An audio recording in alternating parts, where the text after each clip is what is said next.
41 பேர் உயிரிழந்த சம்பவம் தொடர்பாக தாவேகா தலைவரும் நடிகருமான விஜய் முதல் முறையாக வீடியோ வெளியிட்டிருக்கிறார்.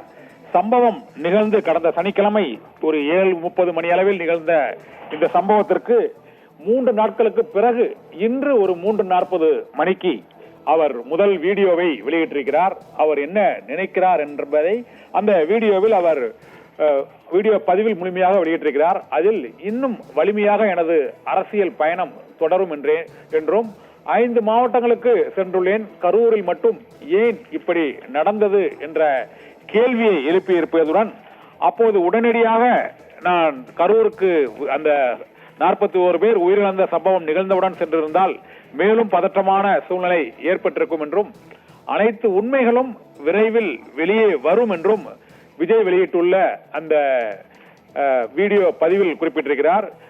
இதற்கு மேலும் சிஎம் சார் என்னை பழிவாங்க வேண்டுமென்றால் தனியாக என்னை அலுவலகத்திலோ வீட்டிலோ நான் இருப்பேன், என் மீது நடவடிக்கை எடுங்கள், தொண்டர்கள் மீது கை வைக்காதீர்கள் என்ற அரசியல் ரீதியான பதிலையும் முதலமைச்சருக்கு தாவேகா தலைவரும் நடிகருமான விஜய் தெரிவித்திருக்கிறார். மேலும் எனது மனது முழுவதும் வலி மிகவும் நிறைந்திருக்கிறது என்றும் இந்த சோகத்தில் என்னோடு உடனிருக்கும் மக்களுக்கு நான் கடமைப்பட்டிருக்கிறேன் என்றும் எங்களுக்கு ஒதுக்கப்பட்ட இடத்தில்தான் நாங்கள் பிரச்சாரம் செய்தோம், எந்த தவறையும் நாங்கள் செய்யவே இல்லை என்றும் தாவேகா தலைவரும் நடிகருமான விஜய் அவர் வெளியிட்டுள்ள அந்த முதல் வீடியோ பதிவில் குறிப்பிட்டிருக்கிறார். எனது வாழ்நாளில் இது போன்ற ஒரு கடினமான சூழ்நிலையை எதிர்கொண்டதில்லை, என் மீது வைத்துள்ள பாசத்தால் மக்கள் அதிக அளவில் வந்துவிட்டார்கள், அந்த கூட்டம் நாங்கள் எதிர்பாராத கூட்டம்தான் என்றும் அந்த உயிரிழப்பு இதுவரை எனது வாழ்நாளில் இது போன்ற சோகத்தை நான் எதிர்கொண்டதே இல்லை என்றும் கூறியிருக்கிறார். மக்களின் பாதுகாப்பை கருத்தில் கொண்டே பிரச்சாரத்திற்கான இடம் ஒதுக்கப்பட்டது. ஆனால் அந்த ஒதுக்கப்பட்ட இடமானது அதிகமான மக்கள் கூடியதால் அத்தகைய பிரச்சனை ஏற்பட்டு விட்டது. மீண்டும் அங்கு உடனடியாக அந்த 41 பேர் உயிரிழந்த பிறகு கரூருக்கு உடனே ஏன் திரும்பி செல்லாமல் விமானத்தில் இங்கு வந்தீர்கள் என்ற ஒரு விமர்சனம் எழுந்த சூழ்நிலையில் மீண்டும் அங்கு சென்றால் கூடுதல் நெரிசல் பதற்றம் ஏற்படும் என்பதால் தான் தாம் உடனே அங்கு செல்லவில்லை என்றும் எங்களுக்கு தரப்பட்ட இடத்தில் சென்று பேசிவிட்டு வந்ததை தவிர வேறு எந்த தவறும் செய்யவில்லை என்றும் எனது அரசியல் பயணம் இன்னும் வலிமையாகவும் தொடரும், விரைவில் தொடரும் என்ற உறுதியையும் அவர் கூறியிருக்கிறார். கரூர் நெரிசல் மரணம் தொடர்பாக விரைவில் உண்மை வெளியாகும், மக்கள் அனைத்தையும் பார்த்து கொண்டிருக்கிறார்கள் என்றும் விஜய் வெளியிட்டுள்ள அந்த வீடியோ பதிவில் குறிப்பிட்டிருக்கிறார்.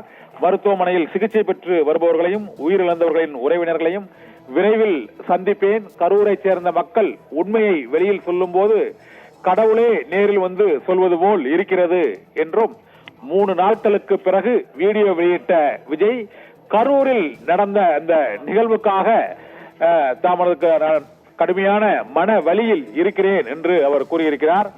நானும் மனிதன் தானே, இவ்வளவு பேர் பாதிக்கப்பட்ட போது என்னால் எப்படி திரும்பி சென்றிருக்க முடியும் என்ற கேள்வியையும் அவர் எழுப்பியிருக்கிறார்.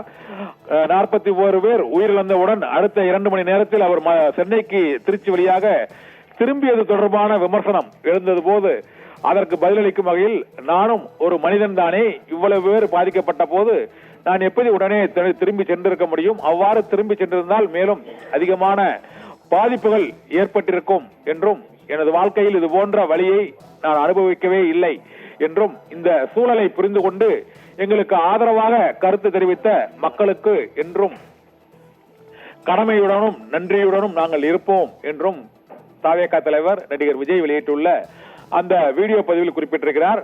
மேலும் சிஎம் சார் பழிவாங்கும் எண்ணம் இருந்தால் என்னை பழிவாங்குங்கள், எங்களது தொண்டர்கள் மீது கை வைக்காதீர்கள், நான் அலுவலகத்திலும் வீட்டிலும் தான் இருப்பேன், என் மீது எந்த நடவடிக்கை வேண்டுமானாலும் எடுத்துக் கொள்ளுங்கள், பழிவாங்கும் நடவடிக்கை எதுவானாலும் என் மீது எடுங்கள், தாவேகா தொண்டர்கள் நிர்வாகிகள் மீது எடுக்க வேண்டாம் என்றும் மக்களின் பாதுகாப்பு கருதியே கூட்டத்திலிருந்து உடனடியாக நான் வெளியேறினேன் என்றும் அவர் அந்த வீடியோ பதிவில் விளக்கம் அளித்திருக்கிறார். இந்த வீடியோ பதிவானது சுமார் 4 நிமிடங்கள் 45 நொடிகள் இருக்கிறது. 4.25 நிமிடங்கள் இந்த வீடியோ பதிவானது வெளியாகி இருக்கிறது. 41 பேர் உயிரிழந்த சம்பவம் தொடர்பாக தாவேகா தலைவரும் நடிகருமான விஜய் அந்த 41 பேர் உயிரிழந்த சம்பவம் நிகழ்ந்து 3 நாட்களுக்கு பிறகு இப்போது ஒரு 4.25 நிமிடத்திற்கு ஒரு வீடியோ பதிவை வெளியிட்டிருக்கிறார். அந்த வீடியோ பதிவில் அவர் கூறியிருக்கும் மிக முக்கியமான அம்சங்களாக கூறப்படுவது, என் மீது வைத்துள்ள பாசத்தால் அன்பால் அங்கு அதிகமான மக்கள் கூடிவிட்டார்கள். அனுமதிக்கப்பட்ட ஒதுக்கப்பட்ட இடத்தில் பேசிவிட்டு வந்ததை தவிர எந்த தவறையும் நாங்கள் செய்யவில்லை. விரைவில் உங்களை நான் சந்திக்கிறேன் என்றும், தமக்கு ஆதரவாகவும் இந்த நேரத்தில் துணை நின்ற மக்களுக்கும் கரூர் மாவட்ட மக்களுக்கும் என்றென்றும் நன்றியுடன் கடமையுடனும் நான் இருப்பேன் என்றும், கரூர் மக்களுக்கு எல்லா உண்மைகளும் தெரியும் என்றும் அவர் குறிப்பிட்டிருக்கிறார். இதே போல அரசியல் ரீதியாக அது பழிவாங்கும் நடவடிக்கையாக எந்த நடவடிக்கை எடுத்தாலும் அந்த நடவடிக்கையை என் மீது எடுங்கள், தொண்டர்கள் நிர்வாகிகள் மீது எடுக்க வேண்டாம். 5 மாவட்டங்களுக்கு சென்றிருக்கிறேன், அங்கெல்லாம் எதுவும் நிகழவில்லை. கரூரில் மட்டும் ஏன் இப்படி நடந்தது என்ற கேள்வியையும் எழுப்பியுள்ள தாவேகா தலைவர் நடிகர் விஜய், எல்லா உண்மைகளும் விரைவில் வெளிவரும் என்றும், தான் 7 மணி நேரம் தாமதமாக வந்தது மட்டுமே காரணம் என்று கூறப்பட்டாலும் அதிகமான மக்கள் கூடி அந்த நெரிசல் ஏற்பட்டதால் இத்தகைய உயிரிழப்புகள் ஏற்பட்டிருக்கிறது.